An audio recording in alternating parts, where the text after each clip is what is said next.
یہ ہمارے لیے بہت اچھی بات ہے کہ اس سحر انگیز ماحول میں ایک سحر انگیز اور جادو سی نغمگی کا حامل شخص موجود ہے. شمیم طارق بھائی یہاں موجود ہیں کہ میں اپنا ہی شعر ان کی ایک نظر کروں گا کہ غزل کا لہجہ تھا یا فرشتے ہی نغمہ زن تھے. غزل کا لہجہ تھا یا فرشتے ہی نغمہ زن تھے. بشر کے لہجے میں ایسی تاثیر کون مانے. اور یہ میرا دعویٰ ہے ابھی، اور آپ سنیں گے تو اس دعوے کی دلیل مل جائے گی. میں شمیم طارق بھائی سے گزارش کروں گا کچھ اشعار ناظرین کے حوالے کریں.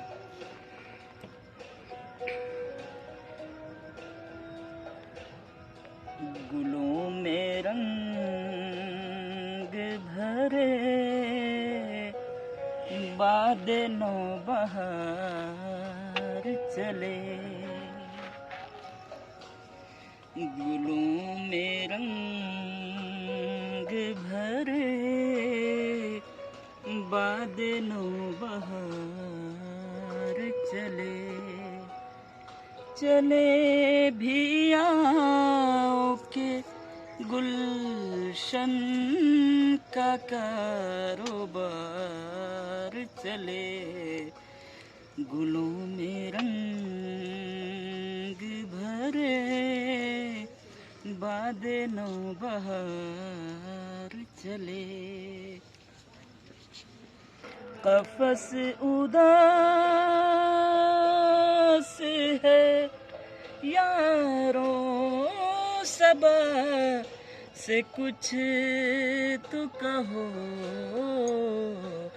کہیں تو بغیر خدا آج ذکر یار چلے. چلے بھی آؤ کہ گلشن کا کاروبار چلے. گلوں میں رنگ بھرے باد نو بہار چلے.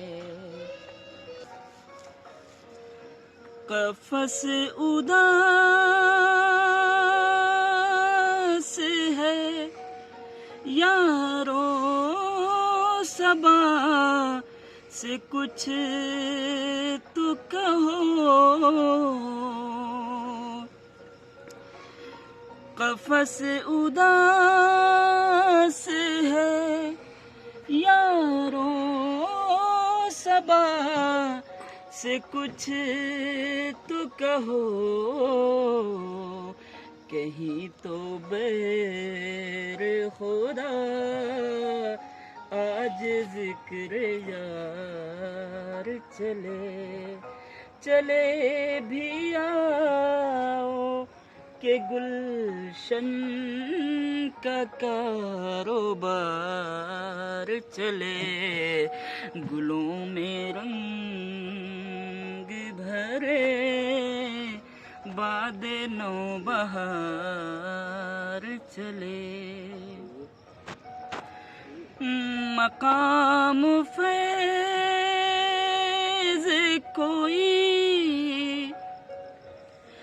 راہ میں جچا ہی نہیں. مقام فیض کوئی راہ میں جچا ہی نہیں. جو کوئے یار سے نکلے تو سوئے دار چلے. چلے بھی آؤ کہ گلشن کا کاروبار چلے.